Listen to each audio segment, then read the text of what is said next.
Hey, Spirit Island fans, Matt here. We're going to be playing an interesting build, top track Downpour. So what we're going to be doing is going G2 all the way through the top, grabbing a major, and there's going to be a couple turns where we don't do as much as we accumulate energy, right? All of that water we're going to turn into energy rather than turning it into repeats, and eventually we'll be, pulling in 4 or 5 energy per turn and looping majors to see where we can go with that. I think it's an interesting build. We're going to be playing against Prussia 3 because, candidly, I don't think this is that strong of a build, but I think it is a very fun one, and I'm always looking for very fun ways to play the game when I'm against somewhat easier adversaries than level 6. So, let's get into it. Uh, Wetland start, and so we're going to be going G2, and we want to be able to stop this Explorer from building because that will Ravage Cascade, and we're probably going to allow this to Blight. So, let's start putting our presence out, and we're going to kind of spread our presence so that we have access to everywhere. And I think we're going to use Dark Skies, which isolates this land and pushes it, the Explorer.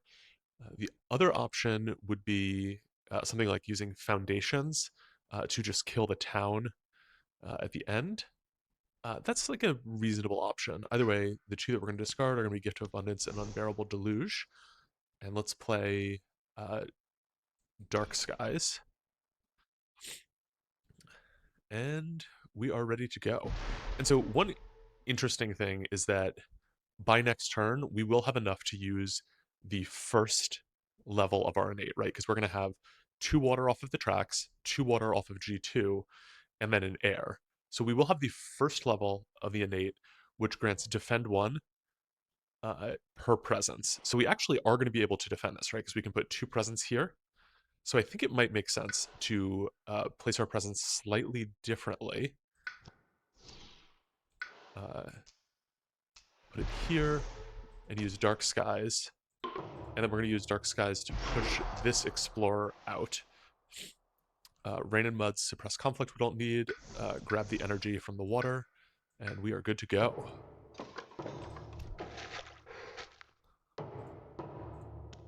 Okay. So this turn, G2ing again.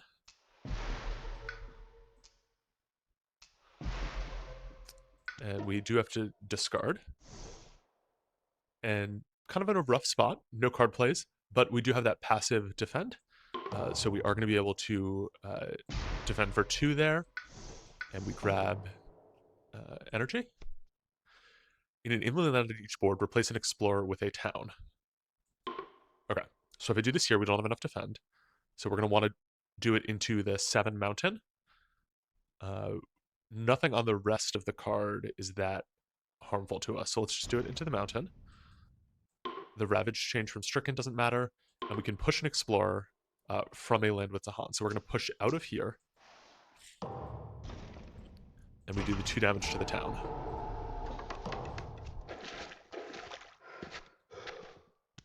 Okay. So we're going to do 1 more G2, also playing no cards. This lets us do 2 defend per presence that we have. So we actually are going to be able to fully defend this land and this land.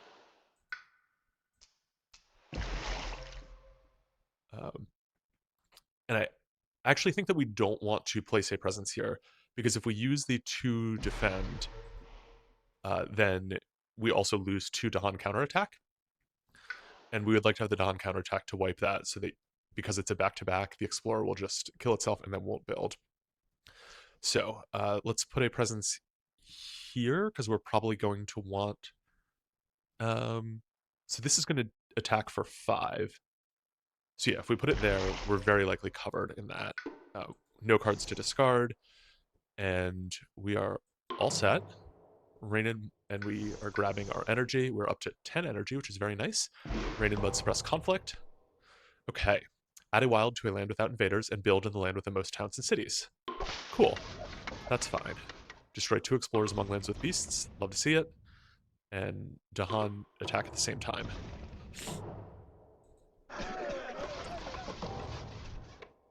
Okay. So, I think it makes the most sense to add the town here.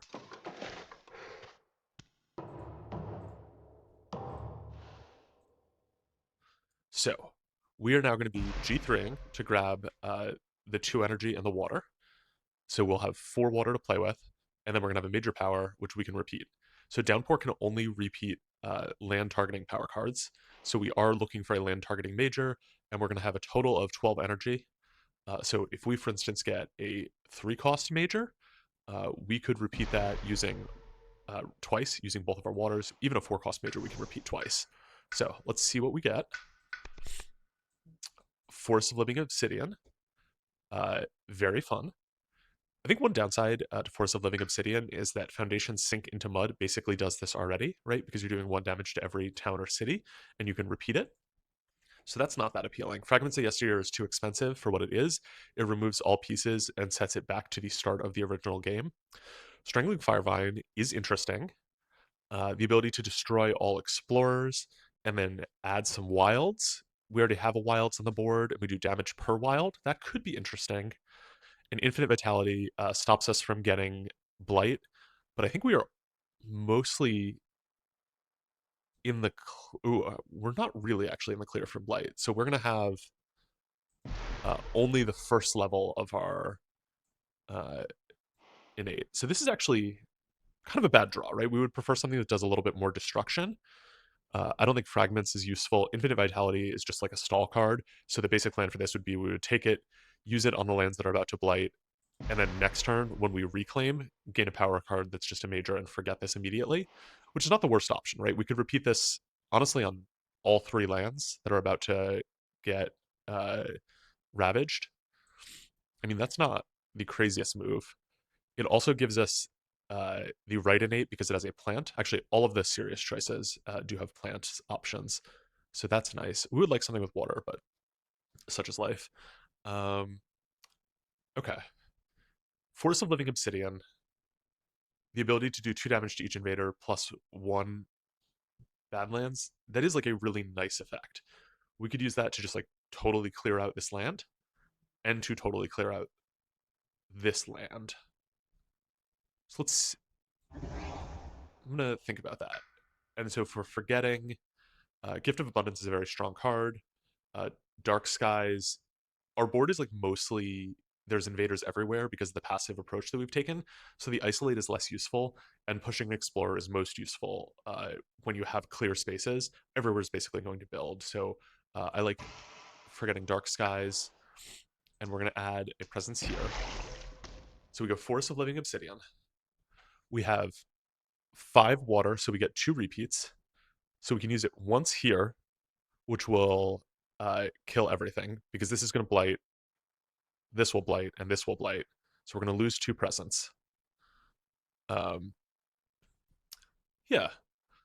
I think this is a good line.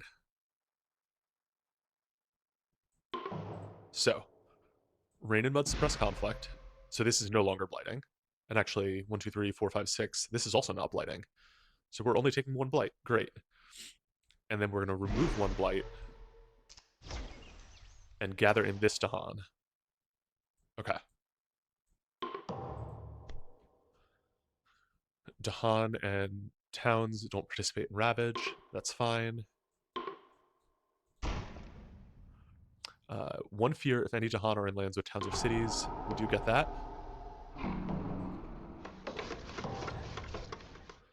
Okay. And we have to add a town somewhere. The wetlands is about to explore, so we should add it here. Cool. Force of Living Obsidian. Now we get to do all of the fun payoff here. So first let's use it there. And we get a full clear of that land. Then I think we should use it here, which also gets a full clear of the land. And I think we should be a little greedy and use it a 3rd time to fully clear out this land. So we do have to push all of the Dahan out. I don't feel confident about our ability to get a defend there because we're going to be reclaiming next turn, so we don't add presence. We will get a move a presence option, so we can get defend 2 just off of the tracks. You know, having defend 2 per presence from the left innate. But this is going to be ravaging for 1, 2, 3, 4, 5, 6, 7. So I don't really like the idea of pushing these into there. That basically just relies on us drafting a defend major. So I'm going to push 1 here and 2 here. Just to keep them paired up for cultural assimilation. Okay. So I like this major a lot. I think it can usefully clear out the lands that we have. Um, but I do think that we want to pick up another major to try and solve this sands, which is our only problem, right? The building in the wetlands, we've already cleared that out, so there's no need. The problem is that this is about to blight. So one option that we could do is we could use the move a presence option to put a presence into this land, and then we use the right innate to gain 1 energy, remove 1 blight. So we remove the blight, it blights again. Candidly, I think that's like a pretty strong approach, especially because we can move a presence out of here where there's already a triple stack. It's not as useful. Let's see what major we get, though. I think we are going to keep Forest of Living Obsidian because it does respond well to both of these options. Insatiable Hunger of the Swarm, which is add a blight, add 2 beasts, gather up to 2 beasts. Each beast does 1 fear and 2 damage, and then also destroys Dahan. We have some blight to play with, but I don't like blighting into a land that is already blighted, so this doesn't really solve our immediate problems. Plague Ship Sail. We don't have any coastal cities, so that's a problem. Can't use this. Fire and Flood. We're going to be able to use this for 4 damage and slow, and then 8 damage because we automatically hit the water innate. It does cost 7, and we only are going to have 5 energy this turn. So this is something, if we take it, we're using it next turn, which that's fine. I don't think that's like terrible. And then Poison Land, we could, for instance, use this to just immediately clear out everything there. I kind of like that option. It destroys the Han, which isn't great, but it does mean that by the end of this, so if we use this, we hit the right innate. So we put a presence there, we've removed that blight, and then we can clean this out, and then we can just begin moving our presence over in order to use Force of Living Obsidian to clear that out, and it kind of, I think, will clear everything out. So let's grab Poison Land, and we're going to forget Foundations, move a presence here, and we're just going to play Poison Land. And I don't think we need to repeat it, though. I mean, we theoretically could repeat it here at the cost of Blight cascading, if that would get us to an immediate win, because that would kill both cities off of the board. So, I mean, we'll figure that out slow. We don't need to decide now, but it is an option that's available to us. So, remove a Blight, and it gives us 2 energy. We don't want to gather Dahan. And then, I guess we'll turn this on. Doesn't really matter.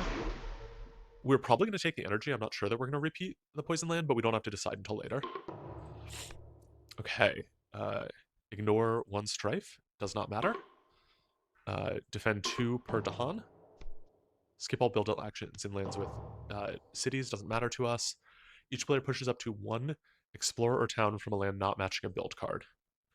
So I'm going to push this town into the sands, just so that we have more places that are cleared out. Okay. And we have the coasts. So, first we're definitely using Poison Land here. That gets us 4 fear, we're up to terror level 2. We could immediately use it here to clear all of the towns and cities, and then that just leaves us with a single town that we would have to clear. That's very appealing. We could, yeah. We do need, these 2 could potentially build. I think Blight Cascading is just like so risky, though. I'm not sure that I like it. That said, we're playing a risky build. We should, I think, lean into the chaos. Actually, let me quickly check something. So we have 5 water, which means that we get 2 repeats or energy. So if we were to gain 2 energy, we could then repeat this twice, but then we don't have the repeats to use it again. Okay. Let's go ahead and kill the towns and cities out of here. We go Blighted Island. Cool. That's a bad effect. Okay.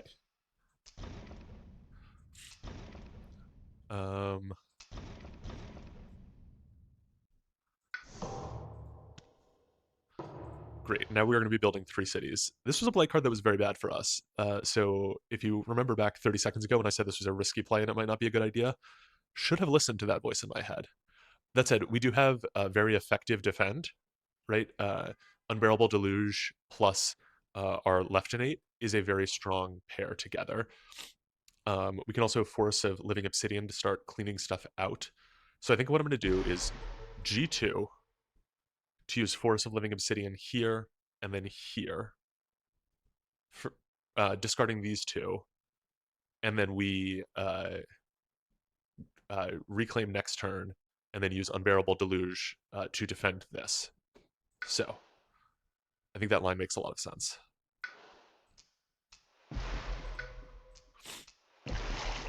Okay. Discard power cards, Gift of Abundance, Unbearable Deluge. We're playing Force of Living Obsidian. We can only afford to play this once. Don't love that. That might change our approach to this. I guess not really, because we have the fact that these have 2 presence mean that we can fully defend them if we need to, because this is only going to have 5 attack, and it will have defend 4 just from that passively. I do think we want to move one of our presence into here in order to use this, which gives us energy and the ability to remove the blight. Okay. And so we have 8 water, which means 4 repeats or energy. So we could use 2 of those to gain energy. That brings us up to 4 energy, which lets us repeat Force of Living Obsidian twice to clear out both the mountain and the sands. So that is very appealing. I like that line. Hardworking Settlers, great. Okay, the top part of this seems great. Push up to 2 Dahan, doesn't matter how we do that. Add 1 town to a land without town, that's fine. And then immediately ravage the land with the most invaders that matches the ravage card. There's nothing that matches the ravage cards. Yeah. I don't mind losing. Well, losing the stage 2 and bottom stage 3 card actually is inconvenient because that puts us straight into stage 3. So I think we're going to go top track. So push up to 2 Dahan. I don't know. I guess we'll push these 2 into there, because Force of Living Obsidian pushes the Dahan. So when we use it here, we will push them into there. Let's add a town into this jungle. No Ravage occurs. Beasts count as Badlands. Doesn't affect us, but kind of nice. We get some fear cards. Each player removes an Explorer and town from a land with Beast. Great. Explorer doesn't affect coastal lands. Kind of nice. Okay, and we have to add a town to a land that doesn't have one. We'll add it here because it has the Beast and it has the Badlands, so it will be easier to clean up. So we full clear this land with Force of Living Obsidian. Then we're going to repeat it. Full clear this land. Okay, and we gain our last remaining energy. And now we reclaim cards.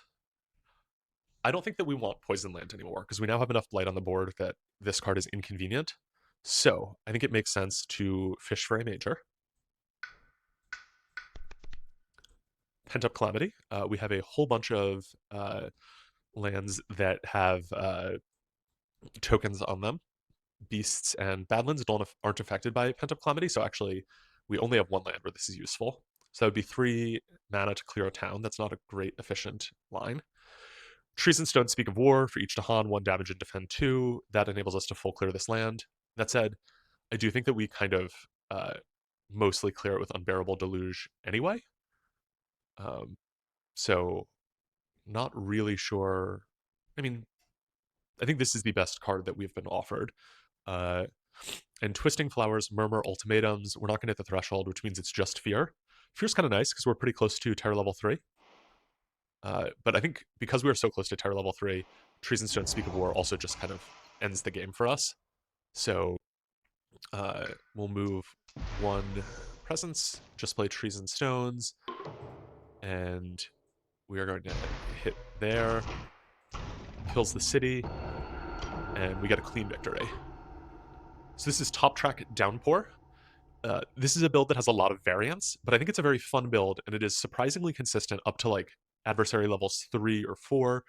This is something that will struggle a little bit into 6s, struggle quite a lot to be candid, but it does have quite a lot of power. The ability to repeat a major 3 times on a turn, or even potentially 4 times on a turn, depending on how cheap of a major you draw, is really powerful and does you know, it lets you have giant swings. So I would strongly recommend this. I think it's very fun, and I think it kind of like shows off what Downpour does best, the idea of like repeating something and being so extra and so like over the top about it. I think it's very like thematically appropriate about the deluge of like insane rain. So hope you've enjoyed. Let me know if you've ever tried this build or if there's other wacky builds that you want to try in your own games or you want me to try.